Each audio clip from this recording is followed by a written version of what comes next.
Me reconnaissez-vous?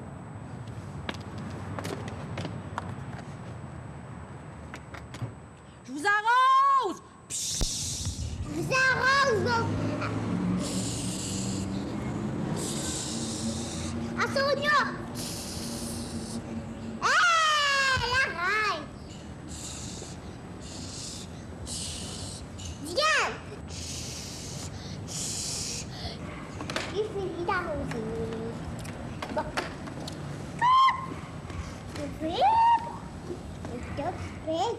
Lorsque j'ai fait le sketch du pompier, je devais avoir 4-5 ans. Je me rappelle vaguement de cette journée-là, la journée de tournage. Mais ce dont je me rappelle, c'est que l'autre côté de la caméra, il y avait des personnes qui nous regardaient. J'ai des amis, des adultes. C'est ce que je me souviens. Je me souviens plus de ce qu'on voit pas à l'écran.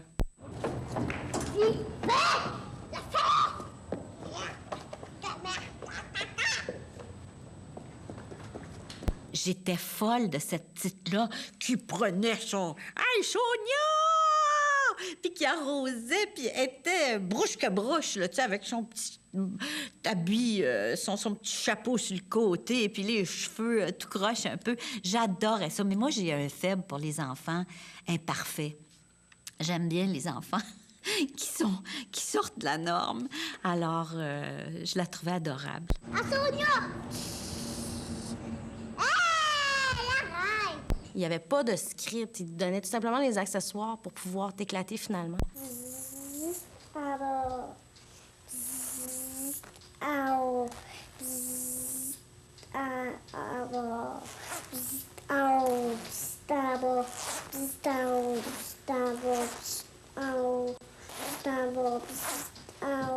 Non, regarde maman. Regarde maman. De pouvoir transmettre ce beau cadeau-là à nos enfants. De leur donner le plaisir de rentrer dans l'imaginaire de Passe-Partout. C'est un beau cadeau. Oui.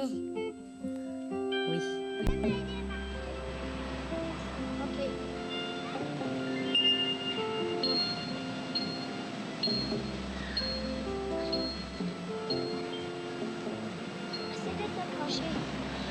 OK. Es-tu capable d'y aller? OK.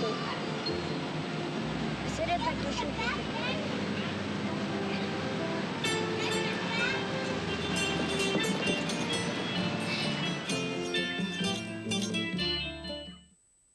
Bonjour les poussinots! Bonjour les poussinettes! Oh, toi, gamin! Aujourd'hui, je veux vous présenter mon ami. Mon ami quoi? Mon ami qui? Au début des années 70, il y a eu une idée généreuse qui parcourait l'Amérique et qui était de donner la même chance à tout le monde à l'école, donc dans la vie. La demande, c'était de s'occuper d'enfants qui étaient dits défavorisés par la vie, le fait qu'au Québec, à cette époque-là, il n'y avait pas du tout de maternelle 4 ans. Passe-Partout, ça a été fait et on a eu le financement parce que le Québec ne pouvait pas se payer des maternelles 4 ans. Au lieu de coûter 69 millions, comme disait le ministre à l'époque, le sous-ministre de l'Éducation, et ça coûtait 2 millions pour faire Passe-Partout. Alors, c'était pas... ils ont choisi très vite la solution de l'émission. L'importance, pour moi, ça a été de toujours avoir en tête que ces enfants-là avaient besoin de nous. Des fois, j'aide les plus petits. C'est parce que c'est difficile. Louise et moi, on venait du monde des enfants. On était des éducatrices. On n'avait jamais fait de télé avant. C'était notre première série télé. Et on s'est dit, c'est pas une série télé qui va remplacer une véritable relation. C'est pour ça que dans Passe-Partout, il y avait 2 messages subliminaux, si on veut, 2 messages de fond, qui étaient « fais-le » et « dis-le ». Prêt? De la mayonnaise. Oui. Puis la vinaigrette. Bon, ben à quoi on va la faire, notre vinaigrette? Au piment. C'est pas grave. On voulait une pédagogie qui était beaucoup plus centrée sur le jeu, ce qui est le premier apprentissage de l'enfant. Et c'est dans le jeu que l'enfant se réalise. Il y avait donc des choses en motricité, en musique, en art, sur la vie émotive des personnages, et c'était l'enfant dans la totalité de l'enfant. Le premier projet s'appelait Saint-Père-les-Popettes. Saint-Père-les-Popettes! Comme c'est un juron, le sous-ministre de l'Éducation à l'époque nous demande de changer ça parce que c'est un juron. Bon, le seul qui m'est venu qui avait de l'allure, c'était Passepartout. Mais si j'y avais pensé avant, je pense que Passepartout serait appelé Passe-par-cœur et que la série se serait appelée Passepartout. Laurent, c'était quelqu'un qui était... c'était une personne très, très créative. Donc, il a été pour beaucoup dans un peu la folie de Passepartout.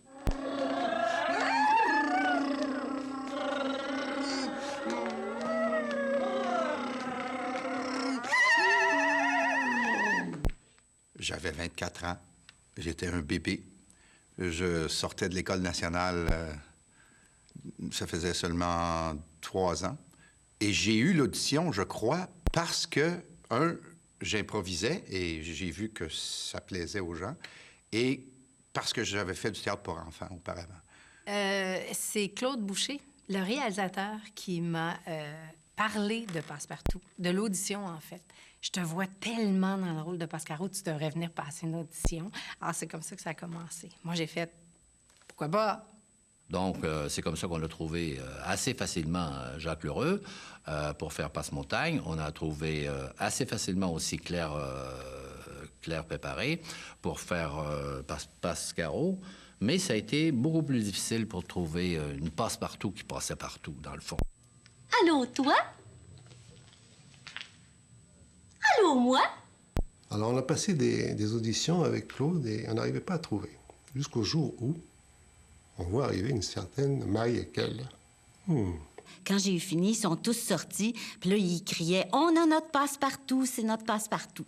Mais moi, je savais pas tous les problèmes qu'il y avait eu à trouver. En tout cas, j'étais bien contente, mais je savais pas trop de quoi j'étais contente parce que je savais pas de quoi il s'agissait. Et là, Laurent est sorti avec les 20 personnes. Ils sont tous groupés autour d'elle. Laurent lui a tendu la main. Il me dit « Bonjour, je m'appelle Laurent Lachance, je suis chargé de projet. On se revoit lundi. » Devine ce que je vais te dire sans te parler.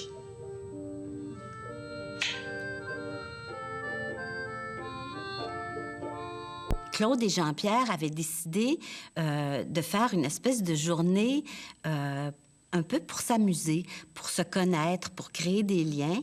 Alors, ils nous avaient fait travailler, Jacques, Claire et moi, ensemble, à improviser, à faire toutes sortes de choses. Et puis, ça m'avait fait du bien. Ça, c'était vraiment une bonne idée parce que je les connaissais pas du tout, moi, Jacques et Claire. Et puis, je les avais trouvés vraiment fins. Et puis, j'avais ri. J'avais été contente. Je m'étais revenue chez moi en me disant « Ah, ça va être le fun de travailler avec ces deux-là. » Ouais. Ils sont mes amis, ils sont ici, ils sont ici, ils sont ici. La musique de Pierre-Ève Brault, c'était une musique faite pour des enfants. Je recevais un texte, puis je m'assoyais, puis je faisais la musique. Tu sais, la musique, c'est ce que je veux dire par là, c'est la ligne mélodique, puis l'harmonie, puis le rythme. Je faisais ça au piano, généralement, tout seul. L'écriture de ces chansons-là était aussi très, très appropriée pour des jeunes enfants, des enfants de 4 ans. C'était notre cible. L'enfant de 4 ans, les chansons étaient assez courtes. Les mots étaient plutôt simples. Les images qu'elles évoquaient étaient souvent poétiques ou amusantes. Pousse, pousse, pousse, les beaux gros légumes. Pousse, pousse, pousse, de plus en plus gros. Miam, miam, miam, les bons gros légumes. Miam, miam, miam, j'ai hâte d'en manger. Dans le cas, par exemple, du thème de Passe-Partout, ça m'a pris 10 minutes. Ma femme me dit toujours « Dis pas ça ». Mais ça prend 10 minutes que ça arrive, pouf.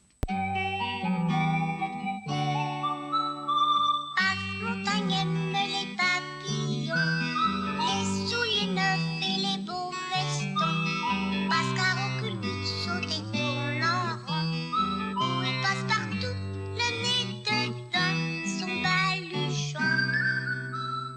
Passepartout était assez compartimenté, à savoir qu'il y avait 2 réalisateurs qui faisaient les fantaisistes, moi et Jean-Pierre Leccioni. Il y avait Yves Michon, qui, lui, s'occupait de faire toutes les petites capsules avec les enfants à la maison, dans les écoles, dans les parcs et tout ça. Et une autre équipe qui était un seul réalisateur, moi-même. Je faisais les marionnettes. Je dirigeais les marionnettes. Mais en plus, comme j'étais coordonnateur, j'avais une théorique supervision sur le travail des autres, mais surtout, je faisais le montage avec le producteur délégué qui était Jean Savard. Comment trouvez-vous ma nouvelle coiffure? On dirait que t'es plus notre mère. C'est beau un petit peu, mais c'est drôle quand je te regarde. Je suis pas habituée. C'est laid. Moi, j'aimais mieux comme avant. Ah, Pruneau. En le voyant, Pruneau, là, il avait quelque chose, là, un regard. Et c'est ça, le don de faire des marionnettes. C'est de leur donner une humanité. Et moi, Pruneau, c'était lui que j'aurais voulu faire si j'avais connu toutes les autres marionnettes. J'aurais dit, je veux faire Pruneau. Oh, j'ai appris une comptine. Oui? Ça commence... Écoute bien, ça commence... je peux la dire sans me tromper, moi. J'ai deux yeux. C'est moi qui l'ai dit. J'ai deux yeux, t'es pareil, deux oreilles. Cannelle, elle était bosseuse, tu sais. C'est pour ça que Pruneau, au début, suivait un peu. Puis elle était busybody. Alors, les affaires, puis on fait ci, puis on va faire ça, puis on va aller là. Puis ça faisait un bel équilibre, les deux. C'était Pierre Régimbal et Nicole Lapointe qui avaient été choisis et pour fabriquer et pour manipuler. C'était Pierre qui manipulait Pruneau et c'était Nicole qui manipulait Cannelle. Ça aurait pu être un obstacle que d'avoir les marionnettes d'un côté et les voix de l'autre. Mais plutôt que de se créer une compétition entre les deux, il s'est vraiment créé une interaction, il s'est créé une chimie qui fait que Ève Gagné puis Nicole Lapointe, une ne faisait pas quelque chose qui aurait nui au jeu de l'autre. Ils sont devenus vraiment très, très amis. Des fois, j'ai peur un peu, des fois. J'ai peur beaucoup, des fois.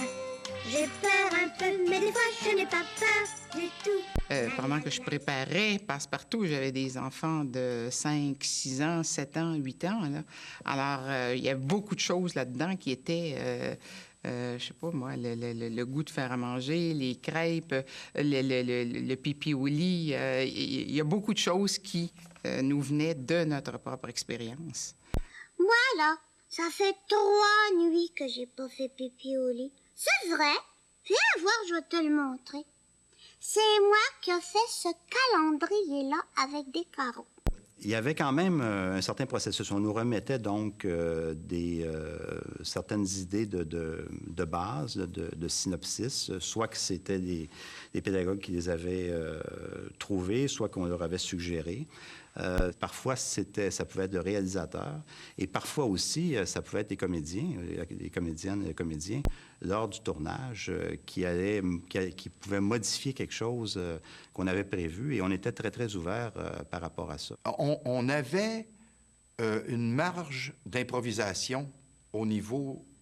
On avait le droit pas d'improviser du texte, mais c'était assez libre. Bonjour, bonjour mes amis. Voici maintenant une petite chanson très jolie.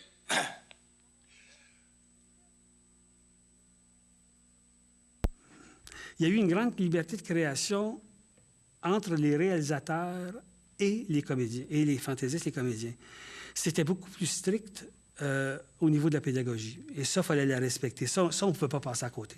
Il fallait que quelque part, ils trouvent une façon de passer ce message pédagogique, entre guillemets, là, avec de l'humour, avec des situations qui fassent que ça ne ressemble pas le cue pédagogique, et puis que les enfants s'amusent aussi, et les spectateurs aussi.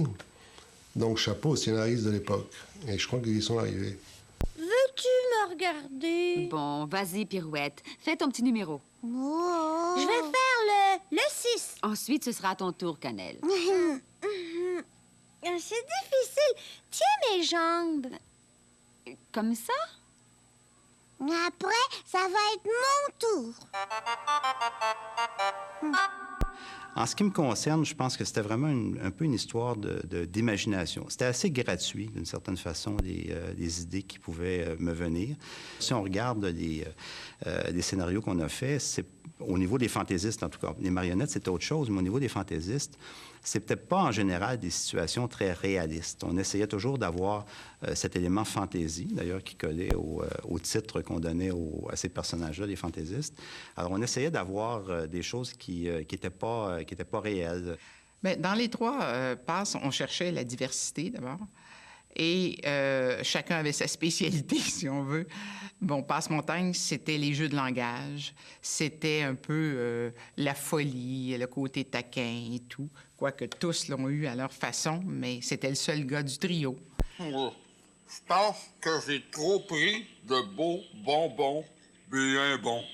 Les spécialités de Passe-Montagne, en plus de faire rire, puis c'était important de faire rire, c'était les phonétiques. C'était de jouer avec les mots. La poule qui a une plume un peu pliée, l'électricité, les poules en cachalot, chicolo, cochola, Babette, la baleine, il y en a eu plein. Et c'était la marque de commerce de Passe-Montagne, ces phonétiques-là. Si un siffleux sait siffler, on peut siffler nous aussi.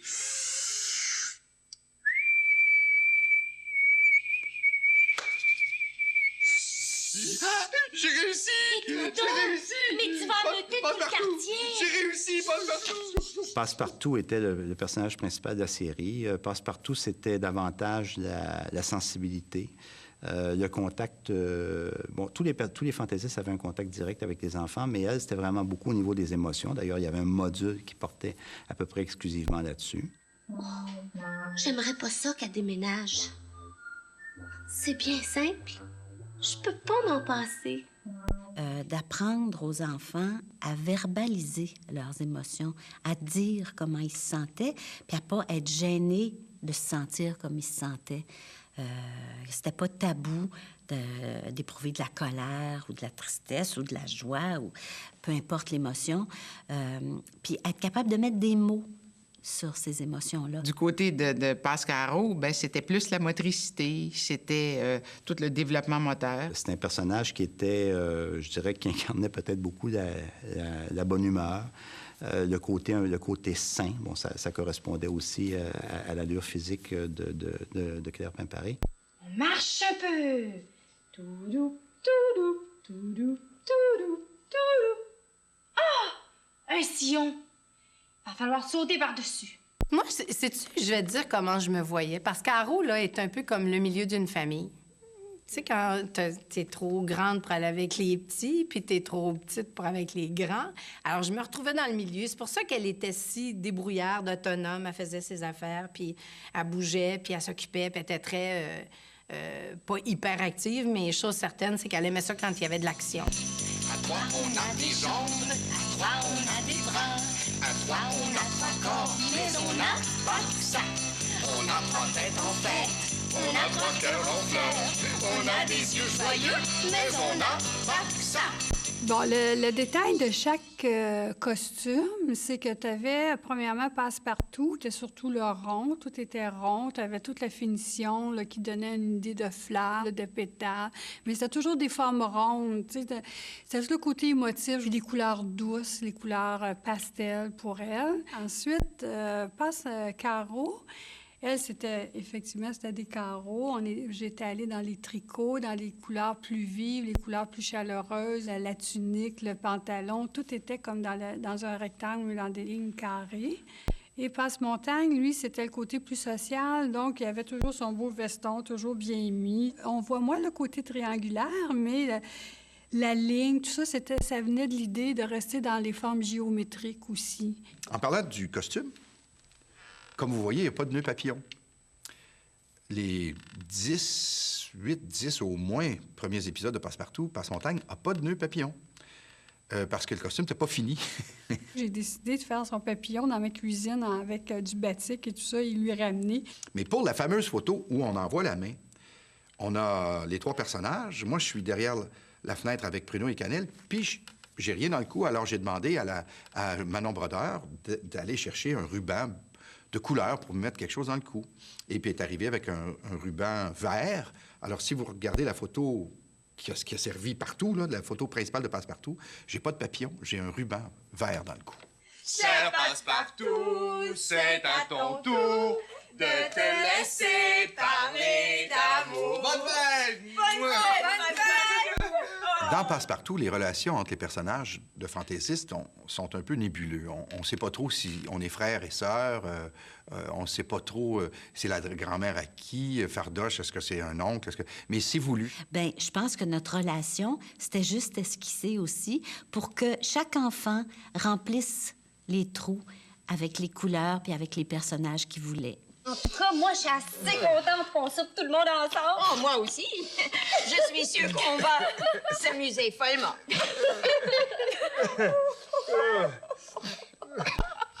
On est allé la chercher pour jouer le rôle de la grand-mère.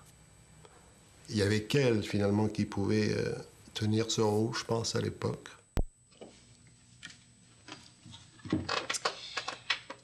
Il était une fois 2 petits oursons qui se promenaient dans la forêt. La première fois qu'on a vu arriver Camille Arachevskaya en lecture, on est là, et puis c'est Fanfreluche qui rentre par la porte, puis qui s'installe à la table avec nous, puis on est là, la bouche ouverte, puis...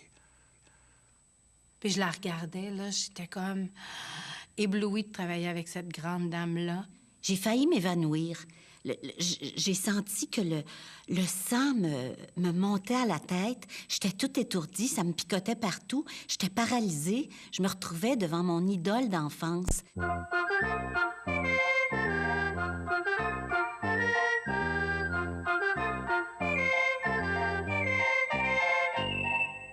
Ça a pris 3-4 épisodes avant qu'on trouve notre air d'aller au niveau du jeu, au niveau de la diction, de la pureté du français. C'est très drôle, Pierre Dufresne. Fardoche, notre cher Pierre Dufresne, les premières scènes qu'il a tournées, il parlait un français très radio-canadien comme ça. Il n'y a pas à dire, c'est une belle comptine que tu sais là. Je la connaissais pas. Et 3-4 épisodes plus tard, dis-moi là, mon gars, que tu viendras par ici. Si, boulot, certain que je suis content. Tout seul, j'en aurais jamais ramassé autant que ça, comprends-tu? Fardoche, entre autres, était un fameux joueur de tours. Et toutes les occasions étaient belles pour un peu déstabiliser les jeunes acteurs avec qui il jouait, pour les obliger à réagir. Et comme c'était des bons acteurs et qu'ils étaient aussi assez bons improvisateurs, très souvent, ça a donné des choses assez amusantes d'improvisation qui ont été gardées aussi. On a fait une scène, puis il y avait des poches de patates sur le bord de la porte, puis à un moment donné, il arrive à côté de moi, c'était pas prévu, il devait prendre la grosse, puis moi la petite, là, mais non, il me laisse le 20 livres, toi. Tiens, justement, il m'en a donné 2 sacs la dernière fois que je l'ai vu. Celui-là, c'est un sac de 9 kilos. Oui? Et celui-là, c'est un sac de 22 kilos.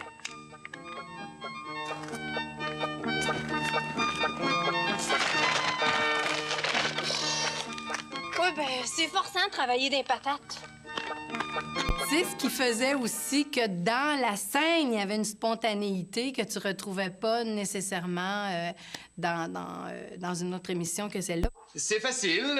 Nous deux, on fait les écrevisses. Et puis, on te court après avec nos grosses pinces. C'est ça, nos pinces.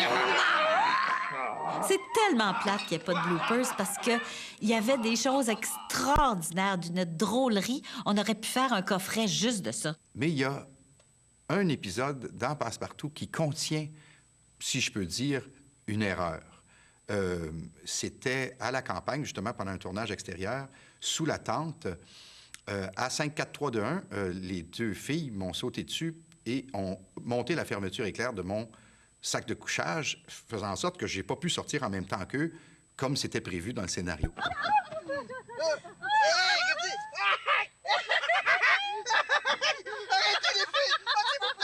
Il était coincé, complètement coincé, mais nous, on a tellement ri parce qu'on est ressortis dehors, puis Jacques, il pensait évidemment que lui était hors circuit. Mais ils ont gardé la prise. Et dans la prise, on voit très bien Marie Ekel et Claire Pimparé mortes de rire, puis c'est pas joué. Et si on monte le volume assez fort, on m'entend clairement dire « mais écœurante ». Puis on l'entend. Si vous portez attention, vous allez vraiment l'entendre.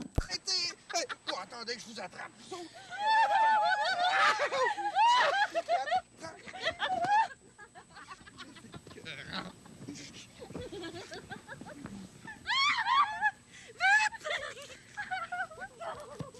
Alors, c'est le seul blooper, entre guillemets, qu'il y a dans Passe-Partout, et il est dans l'émission.